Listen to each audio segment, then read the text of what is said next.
కుటుంబంలో ఎన్ని గొడవలు ఉన్నా సమాజంలో భర్త పరువు నిలబెట్టాల్సిన బాధ్యత భార్యది. భార్యను చులకనగా చూడకుండా గౌరవించవలసిన ధర్మం భర్తది. సహనం అంటే దండించే అధికారం ఉన్నా దండించకపోవడం. ప్రేమ అంటే వదిలిపెట్టే అవకాశం ఉన్నా వదలకపోవడం. వ్యక్తిత్వం అంటే వ్యక్తి చుట్టూ ఎన్ని చెడగొట్టే పరిస్థితులు ఉన్నా చెడిపోకుండా బ్రతకడం. మనల్ని వదిలి వెళ్ళిపోయే వారికి వెళ్ళిపోమ్మని దారి ఇవ్వాలి. నమ్మి ఉన్నవారికి మాత్రం ప్రాణం ఇవ్వాలి. ప్రతిమిలాడి ఎవరిని కూడా మీ జీవితంలో ఉండాలని కోరుకోకండి. ప్రేమ, ఆప్యాయత, అనురాగం ఏదైనా ఎదుటివారి మనసులో నుండి రావాలి. అలా బ్రతిమిలాడే ఏర్పరచుకున్న బంధం ఏదైనా సరే కొంతకాలమే. తరువాత నువ్వు ఎంత నమ్మకాన్ని, ఇష్టాన్ని, అలాగే నీ మనసు ఆవేదన మోస్తున్న బాధను నువ్వు తెలిపినా వారికి అర్థం కాదు. అడిగే కొద్దీ మీరు వారికి ఇంకా అలసైపోతారు. నీకు ఉన్న గౌరవం నలుగురిలో నీకు గుర్తింపునిస్తుంది. నీలో ఉన్న గర్వం నలుగురిని నీ నుండి దూరం చేస్తుంది. దక్కని బంధాల కోసం దిక్కులేని వాడిలా ఆలోచించకు. జరిగిన గతాన్ని మరిచి ముందున్న గమ్యాన్ని చేరుకో. భవిష్యత్తులో నిన్ను వద్దనుకున్న వాళ్ళే నిన్ను చూసి తలదించుకునేలా బతుకు. అనుకున్నది అనుకున్నట్లు జరిగితే అది జీవితం ఎలా అవుతుంది? పోరాడి గెలవాల్సిందే ఆఖరి శ్వాస వరకు. మనసు చెప్పినట్టు మనం వినడం కాదు, మనం చెప్పినట్టు మనసు వినేలా చేసుకోండి. సహాయం అడిగేవాడు భక్తుడు, సహాయం చేసేవాడు భగవంతుడు. నిన్ను భగవంతుడిగా భావించే వారిని చూసి ఎగతాళి చేయకు. రేపు ఆ చెయ్యి నీదే అవ్వచ్చు. నీ భగవంతుడు వారే కావచ్చు. కాలం ఎప్పుడూ ఒకేలా ఉండదు. చేసే పనులన్నీ విఫలమైన, ఆశలన్నీ అడియాశలైనా మన ముందు భవిష్యత్తు నిలబడే ఉంటుంది. నేనున్నాను ఉపయోగించుకోమని. చెడుగా ఆలోచించి గుణం సగం సమస్యలకు కారణం. ఊసర వెళ్ళి ఆపదలో మాత్రమే రంగులు మారుస్తుంది. కానీ మనుషులు మాత్రం అవసరాన్ని బట్టి రంగులు మారుస్తారు. నీకు కావాల్సింది దక్కించుకోవడం కోసం ఎదుటివారిని చెడ్డవారిని చేయడం, మీ సంతోషం కోసం ఎదుటివారిని బాధపెట్టి దానికి ఇంకొకరిని కారణం చేయడం, ఈ రెండు ఈ క్షణం నీకు సంతోషాన్ని ఇవ్వచ్చు. కానీ అవి రేపటి నీ పతనానికి నువ్వు వేసుకుంటున్న పునాదులే అని నీకు తెలిసే రోజు తప్పకుండా వస్తుందని మర్చిపోకు. డబ్బులు పొదుపు చేసేవాడు జీవితంలో ఎదుగుతాడు. మాటను అదుపుగా వాడేవాడు సమాజంలో ఎదుగుతాడు. ఒకరి జీవితం గురించి చులకనగా మాట్లాడకు. ముందు నీ జీవితం గురించి ఆలోచించు. బ్రతికినంత కాలం బాగుపడతావు. నువ్వు గెలవాలి అంటే ఎప్పుడో ఒకసారి వాడాల్సిందే. వేట మొదలుపెట్టే ముందు సింహం కూడా 2 అడుగులు వెనక్కి వేస్తుంది. పంజా విసరాలి అంటే వెనక్కి అడుగులు వేయడం తప్పదు. గెలుపు కోసం ఎప్పుడో ఒకసారి వాటమీ తప్పదు. వాటమీ నీదే, వేట నీదే. మనకన్నా ముందు ఉన్న వారిని చూసి ఈరసపడటం, మనకన్నా వెనుక ఉన్న వారిని చూసి గర్వపడడం, ఈ రెండూ ప్రమాదమే. ఎందుకంటే అవి ఏ క్షణమైనా మారిపోవచ్చు.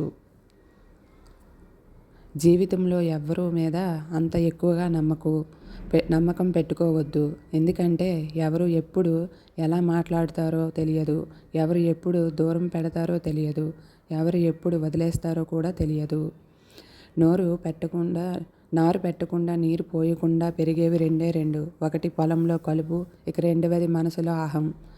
ఒక దాని వల్ల పొలం నాశనమవుతే రెండవ దాని వల్ల మనిషి నాశనమవుతాడు. ఆటంకం అనేది నీ ప్రయత్నాన్ని ఆపగలదేమో కానీ సాధించాలన్న నీ సంకల్పాన్ని మాత్రం ఆపలేదు. ధైర్యంగా ముందుకు వెళ్ళు. మనకు కష్టం వస్తే నవ్వేవారు శత్రువులు, మనకు ధైర్యం చెప్పేవారు బంధువులు, మన కన్నీళ్లు తుడిచేవారు స్నేహితులు. కానీ మనకు కనబడకుండా కన్నీళ్లు కార్చేవారు తల్లిదండ్రులు మాత్రమే. పాపాలు చేసి హాయిగా బ్రతికేస్తున్న వారిని చూసి కర్మ ఏం చేస్తుందిలే, నేను ఏదైనా చేస్తే బాగుంటుందని భ్రమపడకు. తెలుస్తుంది కర్మ అనేది పొరపాటు పడదని, సమయం నీకోసం వేచి చూస్తుందని.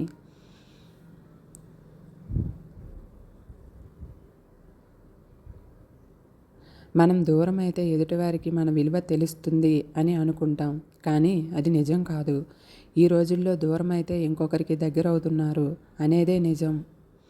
కళ్ళు చూసే ప్రతి దృశ్యం నిజం అనుకోవడం తప్పు. చెవులు వినే ప్రతి మాట సత్యం అనుకోవడం ఇంకా తప్పు. చూసింది, విన్నది గుడ్డిగా నమ్మి ఒకరి వ్యక్తిత్వాన్ని నిర్ధారించడం అన్నిటికన్నా పెద్ద తప్పు. విసిరేసిన విత్తనాలే ఒక్కసారిగా పెరిగినట్లు వెలివేయబడిన వ్యక్తులే కొన్నాళ్ళకు గొప్ప వ్యక్తులుగా, మహాశక్తులుగా ఎదుగుతారు. ఆపద వచ్చినప్పుడు మనల్ని కాపాడేది మన చుట్టూ ఉన్న బలగం కాదు, మనలో ఉన్న బలం మాత్రమే. నలుగురు నిన్ను చూసి నీలా ఉండాలి అనుకోవాలి, అంతేకాని నీలా మాత్రం ఉండకూడదని అనుకోకూడదు. నీ పనిని నువ్వు చేసుకుంటూ వెళుతూ ఉండు. నీకు కావాల్సింది నిన్ను వెతుక్కుంటూ తప్పకుండా వస్తుంది. అలవాటుతో భగవంతుడుగాను మార్చవచ్చు, అలాగే అలవాట్లతో హంతకుడుగాను మార్చవచ్చు. ఎందుకంటే అలవాట్లు మనిషి యొక్క జీవితాన్ని మాత్రమే కాదు, వారి స్థాయిని కూడా నిర్ణయిస్తాయి. మంచి అలవాట్లు పెంపొందించుకోండి, జీవితంలో ఉన్నతులుగా నిలిచిపోతారు. మనిషికి కొండంత కష్టాలు ఉన్నా అనుబంధం, ధైర్యం ఇచ్చే మనసు ఉంటే చాలు. జీవితం ఎప్పుడూ భయంగా అనిపించదు. పరిచయం పెరిగే కొద్దీ ప్రశ్నించే తత్వం తగ్గిపోతుంది. ఒకవేళ ప్రశ్నిస్తే ఆ బంధం తెగిపోతుంది. గాలి అనేది కనిపించకపోయినా సమస్త కోటికి ప్రాణం పోస్తుంది. అలాగే మనం చేసే సహాయం కూడా ప్రచారం పొందకపోయినా మనసుకు ప్రశాంతతనిస్తుంది.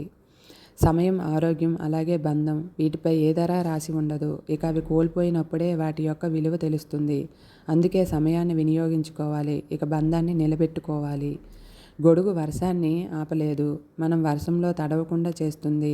అలాగే ఆత్మవిశ్వాసం అనేది గెలుపును తీసుకురాదు, కానీ మనలో ఎటువంటి సవాళ్ళనైనా ఎదుర్కొనే శక్తిని ఇస్తుంది.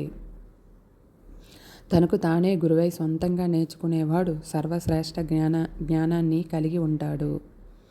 మనం చేపట్టిన పని మంచిదైతే చాలదు, నడిచే మార్గం కూడా మంచిదై ఉండాలి. క్షమిస్తున్నారు కదా అని మంచి వాళ్ళని మళ్ళీ మళ్ళీ నొప్పించకు. వాళ్ళు ఒక్క క్షణం మంచితనాన్ని మర్చిపోయారంటే మారడానికి ఒక్క నిమిషం కూడా పట్టదు. బాధ్యత తీసుకోవడం అంటే మీ జీవితంలో ఎదురైన ప్రతి పరిస్థితికి మీ శక్తి మేర మీరు స్పందించగలగడమే. సమయపాలన అలాగే క్రమశిక్షణ, ఈ రెండూ లేకుండా ఏ చిన్న లక్ష్యాన్ని కూడా పూర్తి చేయలేరు. బ్రతకడానికి ఏ పని లేని వ్యక్తి తప్పకుండా దిగులు చెందుతాడు. కనుక క్షణం తీరికలేని పనిలో మునిగిపోవడం అలవాటు చేసుకోకపోతే నిరాశ అనే సుడిగుండంలో పడిపోవాల్సిందే. చేయబోయే పనిని తెలుసుకోవడమే వివేకం. ఎలా చేయాలో తెలుసుకోవడం నైపుణ్యం. దానిని పూర్తి చేయడమే సద్గుణం. డబ్బు వస్తే నీ చుట్టూ చేరేవాళ్ళు చాలామంది ఉంటారు, కానీ జబ్బు వస్తే నిన్ను చూసే దిక్కు ఎవరూ ఉండరు. ఖర్చు పెట్టినంత సులువుగా సంపాదించలేవు, కాబట్టి నీ కోసం కొంత దాచుకో.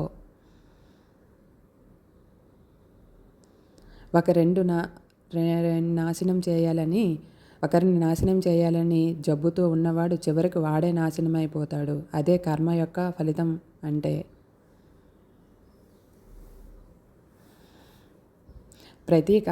ప్రతీకారం తీర్చుకునేందుకు ఎన్నడూ ప్రయత్నించకు. కుళ్ళిన పండు ఏదో ఒకరోజు నేల రాలక తప్పదు. ప్రపంచంలోనే అత్యంత ఖరీదైన వస్తువు నమ్మకం. సంపాదించడానికి సంవత్సరాలు పడుతుంది, అదే పోగొట్టుకోవడానికి ఒక క్షణం చాలు. 100 సార్లు విను, 1000 సార్లు ఆలోచించు, ఒక్కసారి మాట్లాడు. ఉన్నతంగా ఆలోచించడం అలవాటు చేసుకుంటే మనకు మనమే మార్గదర్శకులుగా మారుతాము.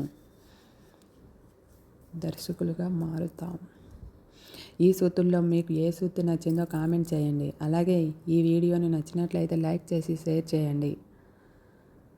మరిన్ని వీడియోస్ కోసం మన ఛానల్ని సబ్స్క్రైబ్ చేయండి. మీ సపోర్ట్ మాకు మరింతగా ఇవ్వండి. ధన్యవాదాలు.